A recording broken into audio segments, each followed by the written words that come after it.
Hi everyone. स्वागत है आपका अपने चैनल नवीन ऑनलाइन क्लासरूम में।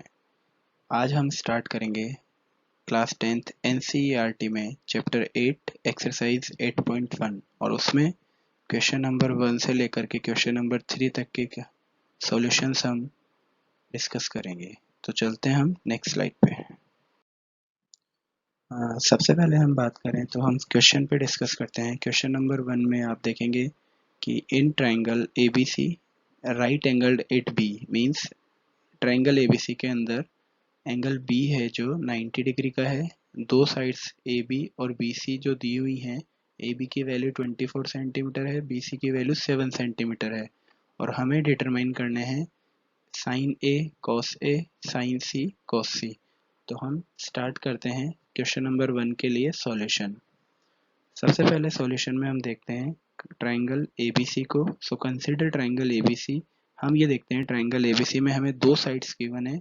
एक साइड AB है जिसकी वैल्यू 24 है, एक साइड BC है जिसकी वैल्यू 7 है और जो थर्ड साइड है AC वो आपका क्वेश्चन मार्क से रिप्रेजेंट किया है, मींस इसकी वैल्यू हमें फाइंड आउट करनी है।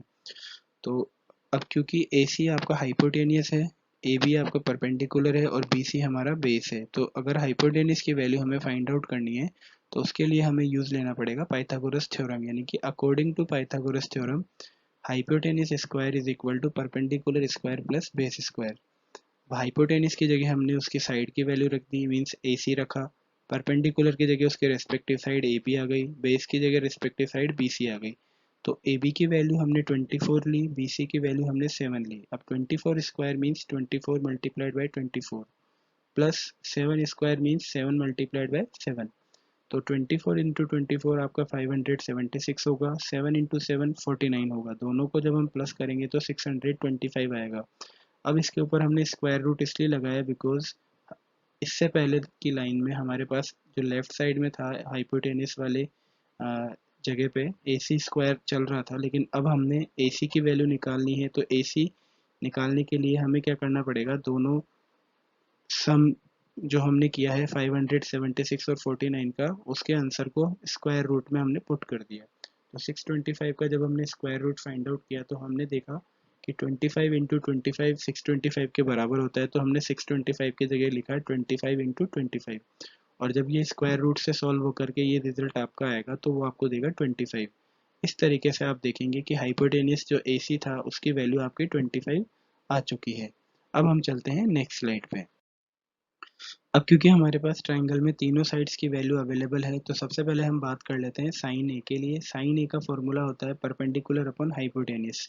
तो एंगल ए के अपोजिट में अगर हम साइड देखें तो BC साइड परपेंडिकुलर है, हाइपोटेनियस AC रहेगा और AB आपका बेस होगा। तो इस तरीके से साइन ए की वैल्यू हो जाएगी BC अपॉन AC के बराबर।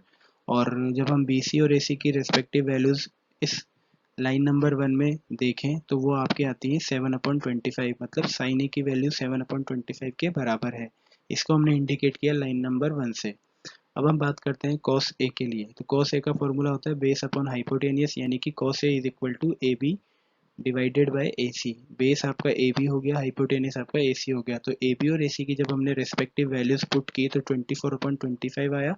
इस तरीके से कॉस ए की वैल्यू 24/25 होगी। इसको हमने इंडिकेट किया लाइन नंबर 2 से। अब हम चलते हैं राइट ब्लॉक में जहाँ पे हमने साइन C के लिए फॉर्मूला लिखा है परपेंडिकुलर अपॉन हाइपोटेनियस। क्योंकि अब C एंगल के रेस्पेक्टिव में हमें फॉर्मूला लिखा है तो C के रेस्पेक्टिव में अगर हम बात करें तो C के जस्ट अपोजिट एंगल C के जो अपोजिट वाली लाइन है परपेंडिकुलर होगी, यानी कि AB परपेंडिकुलर हो गया, BC बेस हो गया और AC हाइपोटेनियस हो गया। इस तरीके से साइन C की वैल्यू AB अपॉन AC है, यानी कि AB की वैल्यू 24, AC की वैल्यू 25। अगर हम इस साइन C के लिए डिटरमाइन करें, इसमें हम रखते हैं लाइन में फॉर्मूले में, तो हमें लाइन नंबर 3 मिलती है जिससे हमें ये पता चलता है कि साइन C जो है 24/25 के बराबर है। अब हम बात करते हैं cos C। Cos C is equal to base upon hypotenuse, यानी कि BC upon AC।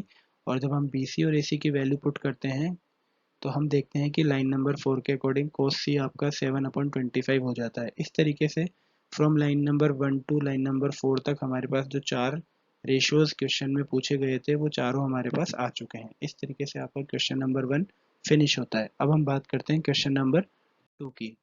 Question number 2 में आप देखिए क्या कह क्या लिखा गया है in figure 8.13 find tan p minus coat r, यानी कि आपके सामने एक ट्रायंगल दिया गया है PQR और इसमें हमें tan p minus coat r की वैल्यू फाइंड आउट करनी है। लेकिन हमें देखने वाली बात यह है PQ साइड की वैल्यू 12 गिवन है, PR साइड की वैल्यू 13 गिवन है, QR की वैल्यू मिसिंग है। तो QR की वैल्यू अगर हमें फाइंड आउट करनी है तो सबसे पहले हमें ये देखना होगा कि हम QR को किस तरीके से लेते हैं ट्राइंगल में। तो अगर हम आर के रेस्पेक्टिव में बात करें, एंगल आर के रेस्पेक्टिव में हम देखते हैं क्यू आर बेस हो जाएगा, पी क्यू परपेंडिकुलर हो जाएगा, पी आर हाइपोटेनियस होगा। इस तरीके से अब हमें बेस की वैल्यू निकालनी है। तो बेस की वैल्यू अगर हमें निकालनी है तो हमें यूज लेनी पड़ेगी पाइथागोरस थ्योरम। उसके हिसाब से base square is equal to hypotenuse square minus perpendicular square. Hypotenuse हमारे ट्राइंगल में पी आर है, परपेंडिकुलर पी क्यू है, बेस क्यू आर है। तो पी आर पी क्यू की रेस्पेक्टिव वैल्यूज जब हमने पुट की तो 13 स्क्वायर माइनस 12 स्क्वायर कैलकुलेशन आई। 13 का स्क्वायर होता है 169, 12 का स्क्वायर होता है 144।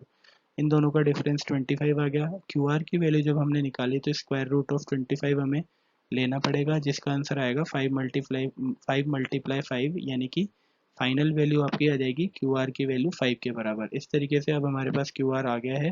तो क्यू आर कैलकुलेट करने के बाद अब हम निकालते हैं tan p और cot r की वैल्यू, उसके बाद हम दोनों का डिफरेंस निकालेंगे और ये काम हमने किया है नेक्स्ट स्लाइड में। तो tan p की वैल्यू जो है परपेंडिकुलर अपॉन बेस होती है। अब एंगल p के अपोजिट में अगर हम बात करें तो क्यू आर 5 है यानी कि परपेंडिकुलर है, पी क्यू बेस है यानी कि 12 है। तो 5/12 लाइन नंबर 1 में हम देखते हैं tan p की वैल्यू आ गई है।